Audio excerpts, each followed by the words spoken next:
So here the Swissies lost against Napoleon. There's the joining. Octagon lost this time. But he was a pharaoh as well, so they got internal fights. Let's put it that way.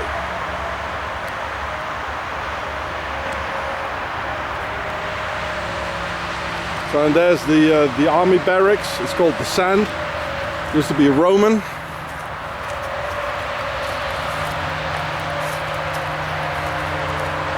And here says General von Erlach. You remember that name? That was the first Swissie that emigrated just after the Middle Ages in 1500 and something to the United States. The first one, the very first one. So look it up, you know, if there are any von Erlachs in in the US. So, and the Bernese who lost the battle here,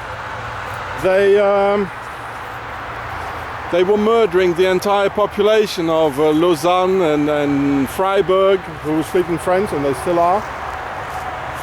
And so they were saved actually by Napoleon. Look, there's a Templar symbol as well again. There it is. And yeah, so here they came lamenting. So here they became smarter. The next thing, you know, they let the others fight, and you know, this is how they do it. Huh? This is my small burden. So this is in Grauholz, the Battle of Grauholz near Bern.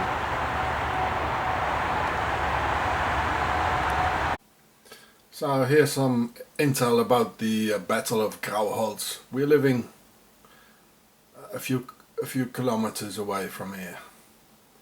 So, and it was a grave error by the French army to have had mercy upon the Swiss.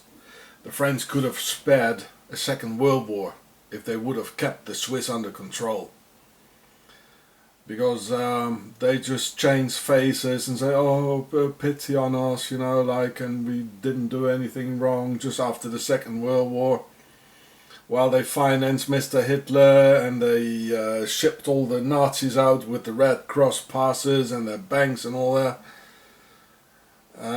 So the next country that lays Switzerland down on their knees should keep control forever, because these people won't ever change. Very dangerous. They will start again and again and again, and they're a real menace to the world. So this battle in Grauholz, next to where we live, was in fact, as I explained, it was a war between like the pharaohs and the pharaohs. Napoleon, he was one of them, building pyramids, going to the pyramids and the whole imperial expansion. But he had some ideas. There was one who believed in things, and he wanted to have people prosper on some levels, you know, like saving the people here, the French-speaking people who were all being murdered by the Swiss. And then, so on the other side, of course, the Templar of Octagon. And here they lost a big battle, probably the last one. So these guys, the Swiss, they are no real fighters, you know. If they stand, you know, against real men, they are lost, you know. And the Alemannic people of the Swiss, they were the first ones to collaborate with the Old World Order and the Romans. That was the first Germanic tribe, actually. And the Saxons, well, they're the ones who actually never did, and that's why they kept them poor, just like the Romanians, and put them behind the wall, like in the Eastern Bloc, you know. So this is actually the same thing as Obama crushing the Swiss banks, and both are pharaohs against the Templars of Octagon, and they're having internal wars, just as Napoleon did. So I don't agree with everything, of course, well, with most things Mr. Obama does, but I do like it. He's crushing the Swiss banks. So he's like a bit like Napoleon. I mean, he wants something better for the people, you know. And it was in the newspaper 2 days ago that the Swiss National Bank, they lost $9 billion 9 billion, that's 9,000 millions. What the rich people, it's not gone, it's still somewhere, you know. And this is what the rich people lost.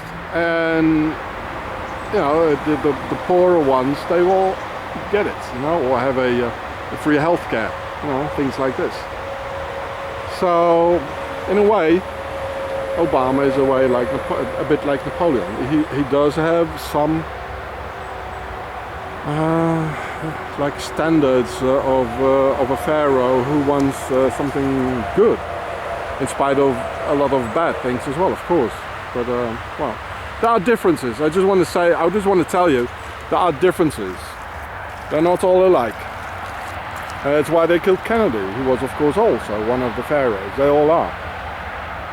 Yeah. Okay. Cheerio. Grail. So that means our grains are here at the entrance, so everybody knows who is initiated. It is all pharaonic. And the castle. So it's called Schadau Castle. Sounds like shadow, doesn't it? Well, it's shadowy country it is. There's some other pharaonic house in Switzerland, in Thun. This is the Thun, the Lake of Thun. On the other side is Interlaken.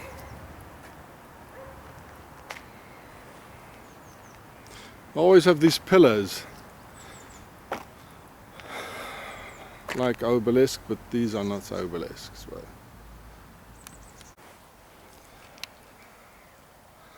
so there's a sunhieroglyph, pharaonic. There it is again. And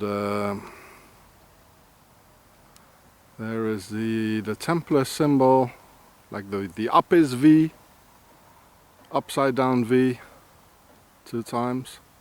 That's the up is bull, that means the protection of Egypt or their descendants. And there it is again, 3 times this time.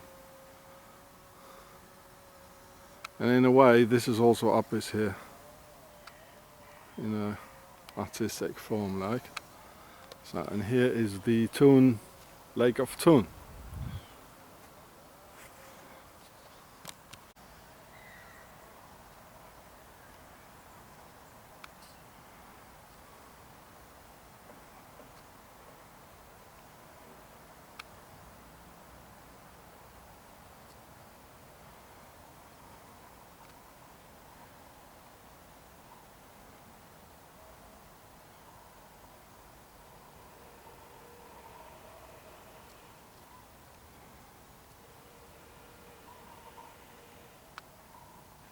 What was the monkey doing there? That's weird.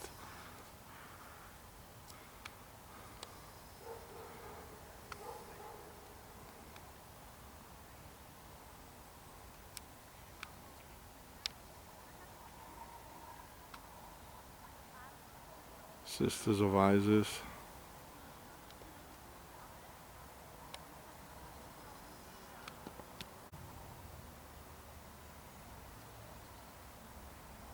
Some of a cat devil. Reptilian. Look. Reptilian stuff. And that's like from the Middle Ages, you know, they already had this reptilian stuff like in the Middle Ages.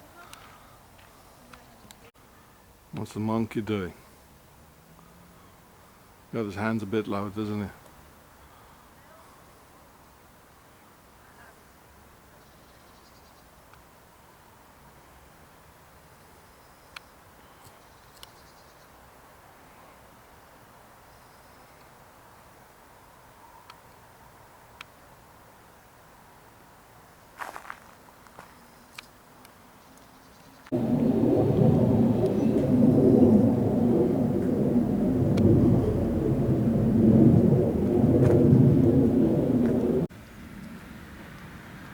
Grail, and it's it looks to be it's octagonal.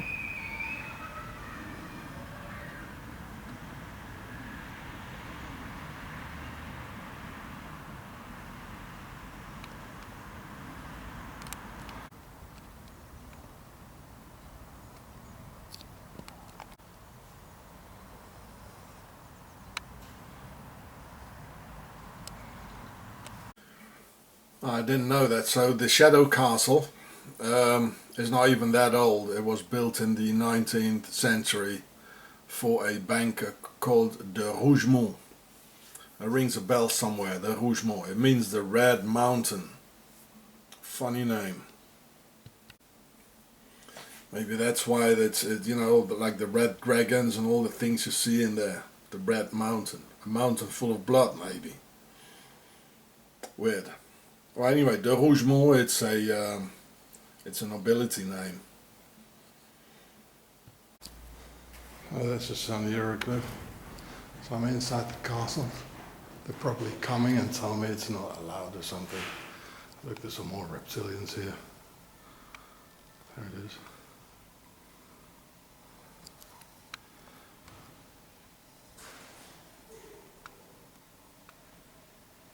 Weird stuff.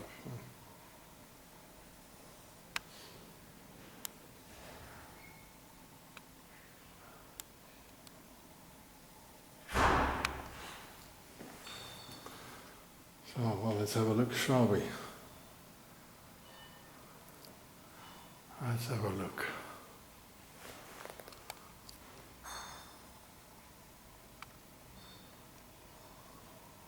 Spooky Swiss castle, eh?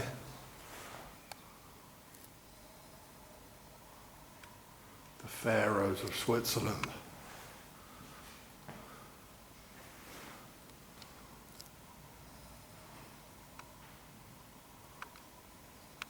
Probably welcoming me. Oh,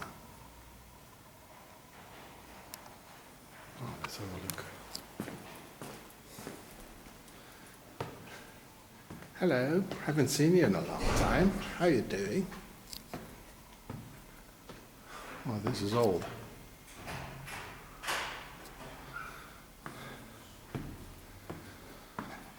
Smells old as well.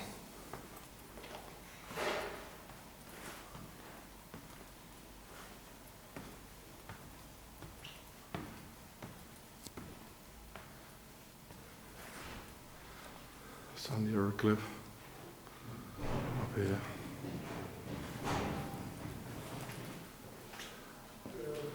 Some more sun hieroglyph here.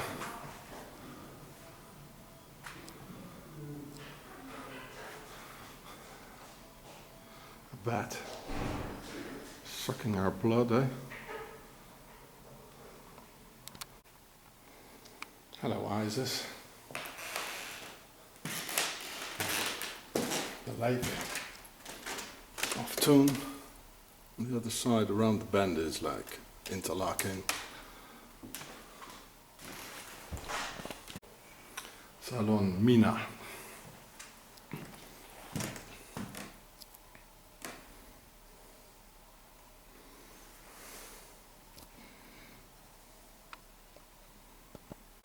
The pharaonic sun hieroglyph on the chimney.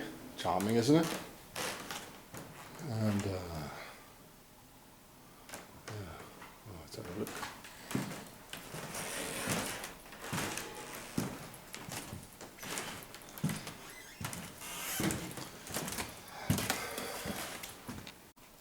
Some pharaohs.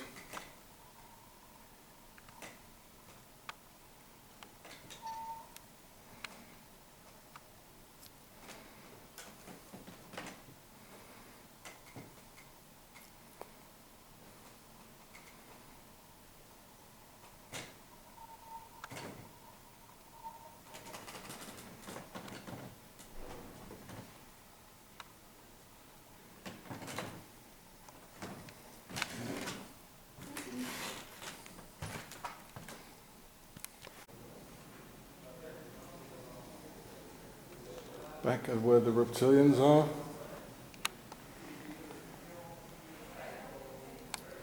Octagon in the ceiling. The sun hieroglyph with the Swiss watch in it. Yeah. Sun hieroglyph over the chimney. It's a lot over the chimney, like in marble. Yeah, again. And on the door, there it is again. Definitely pharaohs. And dragons. Probably had their rape the rapist parties here with the prime noctus. Here it's sun hieroglyph all over. All over. All around here, sun hieroglyph.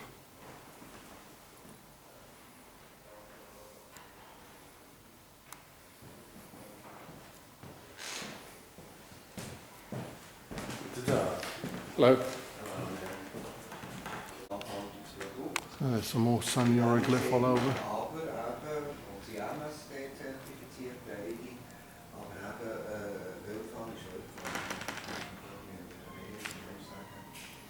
Fleur de lis. Some coat of arms. Another sun hieroglyph. There's some more sun hieroglyph. There too.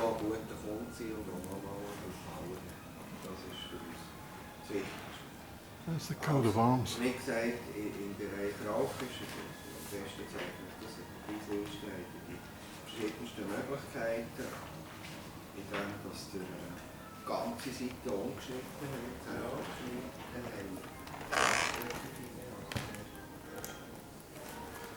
Some more dragons.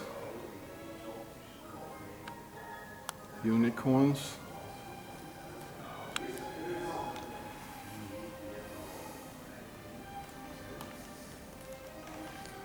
Probably not supposed to be here.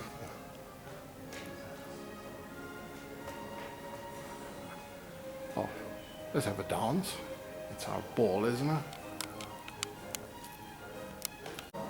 Some more real sun hieroglyphs here. Some.